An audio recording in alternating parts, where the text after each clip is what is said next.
Olá pessoal, sejam todos bem-vindos aqui ao seu canal, o Eldon 360. Eu sou o Eldon e hoje a gente vai responder a pergunta do nosso amigo Luiz Gustavo. O Gustavo me perguntou o seguinte: eu tenho um financiamento imobiliário, será que seria mais vantajoso eu liquidar essa operação ou fazer um investimento? Vamos dar uma analisada nisso daqui? Vamos verificar alguns conceitos e tal, para depois a gente tentar chegar numa resposta? Então vamos pro vídeo.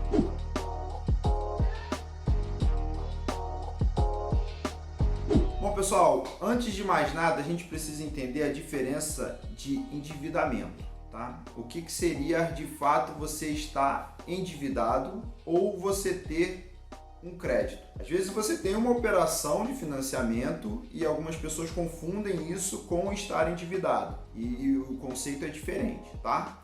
Você ter uma operação de crédito não quer dizer que você esteja endividado. Uma coisa é você aproveitou uma oportunidade e usou recurso de terceiro para poder adquirir um bem no qual você terá um certo lucro ou alguma coisa desse tipo no futuro, ou até mesmo que de forma instantânea. O uso do crédito, a gente depois vai fazer um videozinho bacana aí para explicar essa diferença de quando você deve utilizar o crédito. Tá? As pessoas usam o crédito de forma equivocada e acaba se atrapalhando, né, por se alavancar demais. E a gente vai falar depois sobre alavancagem. Mas voltando aqui, né, a respeito da pergunta do nosso amigo Luiz Gustavo, conceito de dívida, tá?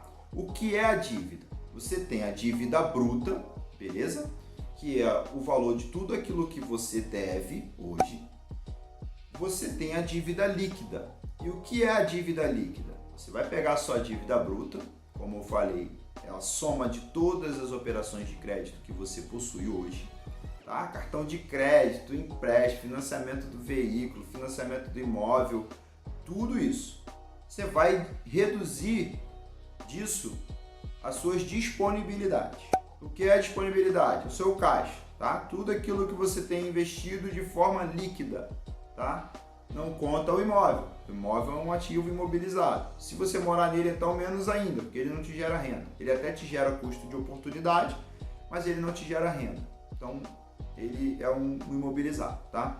Disponibilidade que a gente fala é aquilo que está líquido, seus investimentos, né? Aquilo que você pode pegar ali de forma instantânea caso você precise liquidar aquelas operações. Legal? E aí, desse resultado, você tem a sua dívida líquida. Quando você de fato está endividado? Quando, né, o resultado dessa subtração dá positivo, né? Sua dívida bruta menos as suas disponibilidades dá um resultado ainda positivo. Então você tem um endividamento. Então nesse caso aqui, vale a pena você pegar os rendimentos aqui das suas disponibilidades e vir matando, né, a sua dívida até que isso se equilibre. A partir do momento que isso se equilibrar, aí beleza, a gente já vai para outro plano. Se você tem esse resultado aqui, né, entre sua dívida bruta e as suas disponibilidades como negativo, isso quer dizer que você ainda tem caixa. Então, se você hoje precisar liquidar todas as suas operações, ainda sobra caixa para você. Então, nesse momento, você não está endividado. Você possui operações de crédito, tá? E aí depois a gente vai avaliar outras questões. Mas você não está endividado caso as suas disponibilidades sejam maiores do que as suas dívidas. Agora vamos a outro caso para a gente chegar na resposta lá, que é o que eu acredito da pergunta do nosso amigo. Se você tem uma operação de crédito onde o teu custo dela é muito alto, é óbvio que é melhor você vir liquidando aquela operação. Só que você concorda comigo que quando você tem, né, um capital investido, a sua vida acaba sendo mais tranquila? Porque querendo ou não, aquela operação de crédito ela já tem uma parcela que está dentro do teu orçamento, beleza? Então não é saudável você pegar todo o valor que você possui de disponibilidade e zerar a sua dívida e ficar zerado de novo. Porque no momento de aperto, no momento de necessidade, aquela sua operação de crédito ela já está com um valor mensal. E aí você vai correr atrás de um novo crédito que vai ser muito mais caro para você porque você não tem nada disponível. Então, quando que seria interessante você, né, liquidar um financiamento imobiliário? Normalmente os financiamentos imobiliários têm taxas de juros muito mais baixas do que um crédito pessoal. Então, você deve avaliar nesse momento. Algumas pessoas pegaram ali quando a taxa de juros estava mais alta. Então, hoje a gente está com uma taxa de juros bem mais baixa. Então, é possível você fazer uma portabilidade do seu crédito, né, trazendo para uma taxa condizente com a realidade atual. Fazendo isso, você vai avaliar ali o valor da sua parcela, tá? Se você ainda tiver um prazo muito longo, óbvio, é ideal que você venha diminuindo, e aí você vai pagando ali as últimas, né? Vai amortizando as últimas parcelas, que vai ficar com um valor bem mais em conta, e você vai diminuindo ali o seu prazo de pagamento, sem problema nenhum. Você consegue investir, pegar uma parte disso e vir abatendo ali as parcelas para você diminuir seu prazo de financiamento e se livrar daquela dívida. Por outro lado, se você já pagou todos os custos daquela dívida, seu imóvel está alienado, tá? Você está com a sua parcela controlada, você tem condições de investir aquele valor em operações que te rendam, né, tem uma projeção de rendimento igual ou maior, é óbvio que enquanto você tiver aquela dívida, boa parte do seu investimento deve ficar em um produto de renda fixa para te dar a segurança de que você terá como pagar, né, aquela dívida que você tem contraído, né, as parcelas daquela dívida, no momento de crise. Então você tem aquele valor lá em segurança para fazer o pagamento.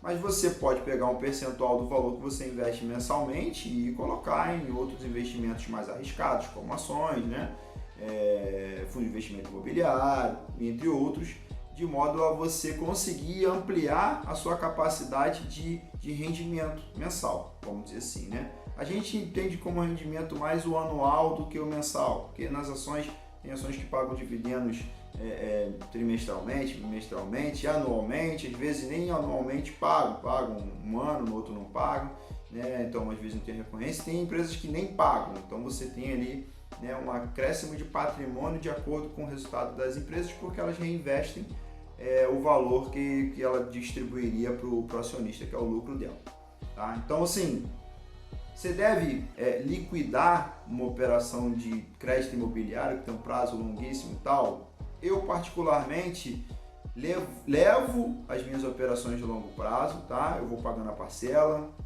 taxa diminuiu, eu vou lá, renegocio, né? Diminuo a minha parcela, diminuo um pouco o meu prazo e vou investindo até o momento em que eu zere, né? Ou seja, eu entre no ponto de equilíbrio da minha dívida, ou seja, eu não estou mais endividado, o valor que eu tenho disponível é o suficiente para liquidar a minha operação, meu saldo devedor, né? E a cada mês, conforme você vai investindo e pagando a sua parcela, a cada mês, a partir do ponto de equilíbrio, o seu valor investido vai aumentando e o seu saldo devedor da sua operação ele vai diminuindo. Então, consequentemente, você começa a ter a sua dívida líquida passa a ser negativa, ou seja, você começa a ter caixa automaticamente. O que vocês acharam aí da estratégia, né, de você diminuir a sua dívida aos poucos? O que eu posso dizer em relação a isso? É aquela pessoa que ela está sempre sem caixa e ela continua com a dívida, né? Ela acaba sofrendo demais, né? Ela está sempre preocupada em reduzir a dívida, em fazer, né, algum negócio, e acaba que às vezes ela se arrisca mais do que deveria para poder liquidar aquela operação, tá? A liquidação da operação ela tem que ser o seu objetivo, até para te motivar a investir mais. Mas eu considero que a liquidação da operação não seja necessária fazer às pressas. A gente às vezes ouve que a dívida ela te fragiliza e tal. Concordo, quando você tem uma dívida, que a gente entendeu o conceito no início do vídeo, né? Se você não tem caixa para liquidar aquela dívida, aí ela te fragiliza. A partir do momento que você tem uma operação de crédito ativa, mas você tem do outro lado, né, disponibilidade de caixa para liquidar aquela operação e posteriormente até sobrar, né, dinheiro em relação à liquidação das suas operações, você acaba ficando bem mais tranquilo. E você nesse momento tem oportunidades aí de contrair créditos de forma muito barata. As taxas de juros estão lá embaixo, né?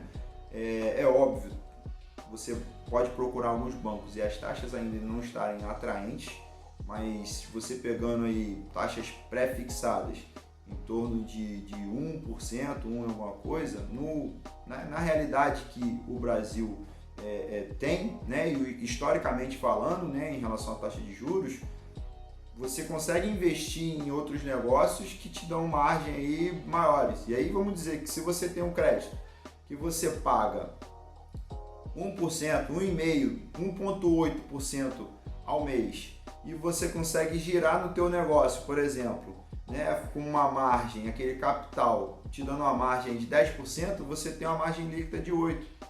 Então, assim, por que não, né? Desde que você tenha lá seu caixa lá e você já contraiu aquela dívida, ela está contigo. Então, quanto mais você investir, mais tranquilo você fica, mais seguro você fica em relação a uma possível crise, algo do tipo, porque aquela tua operação de crédito ela já está controlada. No momento que você se apertar, você tem lá o seu caixa para liquidar aqui a sua parcela, que é pequena, né? Então, assim, você vai ter garantia de que você vai pagar durante um tempo aquelas parcelas. E, né, você se reinventa, você vai gerar outras fontes de renda para poder liquidar aquilo ali. Então, não se desespere, eu concordo que você faz às vezes um financiamento em 30 anos é muito tempo, tá? Mas o mais correto é fazer no maior prazo, né, possível, principalmente em taxa pós. Faz no maior prazo possível e vem amortizando o seu capital. Então, vamos dizer, eu tenho uma parcela de R$1.000, né, por mês lá do meu financiamento imobiliário.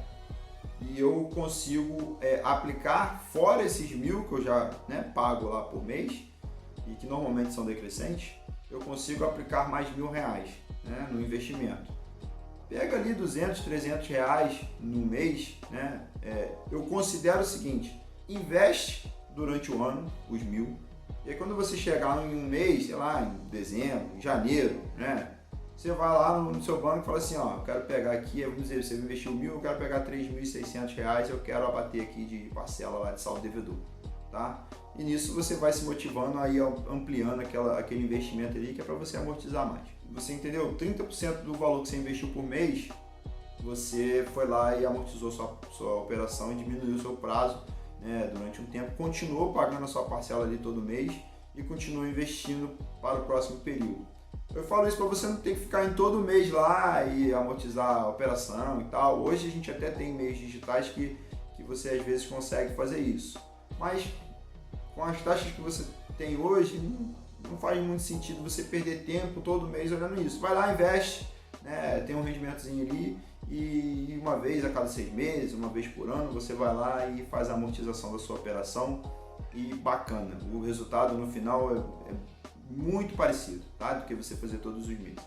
Por outro lado, os aportes mensais do seu investimento são super importantes, principalmente se você vai operar com renda variável. Se você vai operar com renda variável, você vai precisar ter essa constância de investimento, que é para você poder pegar as oscilações e ter a melhor, né, uma forma ótima de investir. Ou seja, quando você vai investir na baixa, você vai investir na alta, mas aí teu preço médio vai ficar ali, né, de acordo com a média dos preços praticados no mercado. Então, sim, a constância no investimento é importante e você vir reduzindo o prazo da sua operação de financiamento também é importante para você, né, liquidar o quanto antes o seu bem, né, e tal. Mas não desesperadamente. Eu quero liquidar agora, estou com o valor exato para liquidar a operação e vou ficar sem nada. Não, deixa o valor no caixa, numa emergência você tem aquele valor ali, né, para pagar a sua parcela. O próprio rendimento daquele valor já te ajuda a pagar a parcela, então a sua parcela hoje já é menor, né, por conta do rendimento dali. E você ainda pode continuar pagando ali e vir derrubando as parcelas do seu saldo devedor, né? Quando a parcela é fixa, você amortiza de trás para frente. Quando as parcelas são decrescentes, você amortiza o saldo devedor. Então, consequentemente, no mês seguinte você paga menos juros. Ficou respondida a pergunta? Comenta aí. Luiz Gustavo, um abração Tamo junto. Se vocês tiverem qualquer dúvida, coloca aqui nos comentários, tá? Se inscreve no canal, compartilha aí para quem vocês acharem que deve assistir esse vídeo, né? Ou os outros vídeos do canal. Fico feliz por você estar aqui. Estamos investindo em melhorar a qualidade, né? Nossos vídeos e tal. E nos vemos na próxima. E